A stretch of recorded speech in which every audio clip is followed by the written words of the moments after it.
बऱ्याचशा काही गोष्टी असतात त्या आपण न बोलता पण काही समजून जातो, काय बोलून पण समजत नाही त्या. पण समजून दिसून बी आंधळ्यासारखं आपण राहिलो तर आपण लई मोठी घोडचूक करतोय असं सिद्ध होतं बरं का.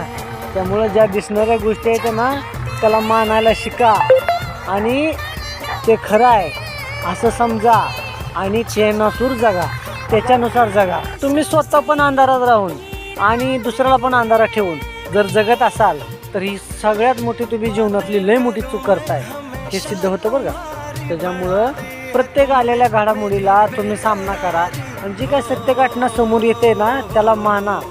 पण आजकाल झालंय काय माहिती आहे का, काय माणसाला खरं बोललं की ती म्हणतात ना, खरं बोललं की सख्याला राग येते, की तशातला भाग झाला आहे.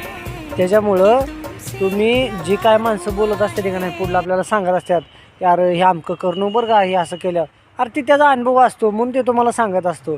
प्रत्येक गोष्टीला असं नाही म्हणायचं की नाही माझा काहीतरी फायदा होत असेल.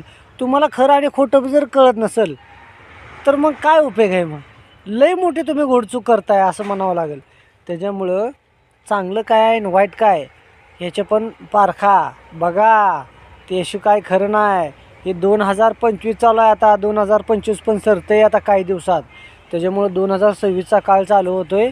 1980-72च्या काळात जसं होतं तसं आता राहिलेलं नाही. आता पावलोपावली माणसं बदलत आहेत, पावली एकमेकाला माणसं टाकत आहेत. काय गोड बोलून टाकतात, काय आतमध्ये शिरून टाकतात, काय पाठीमागनं टाकतात, कोण कुठनं शिरून टाकल सांगताच येत नाही.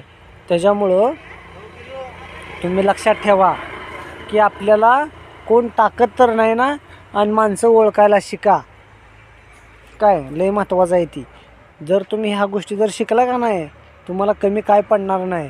तुम्ही हयात तुम्ही समाधानी राहणार, खुश राहणार, आनंदी जीवन जगणार आणि 10 वर्ष आगाऊ जगणार. तुम्ही जर एखाद्याला टाकलं, तुम्हाला जर एखाद्यानं टाकलं तर त्याच्या विचारात कमीत कमी 10 नाही 15 वर्ष तुम्ही कमी जगणार. मग असं कोणाच्या टाकण्यानं जर तुमचं आयुष्य कमी होत असेल, इथं जगायसाठी माणसं किती धडपड करतात बरोबर का. मग असं कोणी जर कोणासाठी जर टाकून जर समजा आपलं आयुष्य जर कमी करत असेल तर मग काय अर्थ आहे मग. त्याच्यामुळं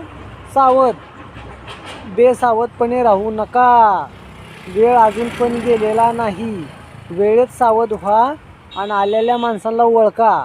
तुमचा कोणी गैरफायदा घेत आहे का, तुम्ही कोणाला गैरफायदा घेऊन देऊ नका. आणि घेत असेल तरी आत्ताच थांबवा, म्हणजे येणारं जी काय तुम्हाला टाकणार आहे ती तुमचं नुकसान व्हायचं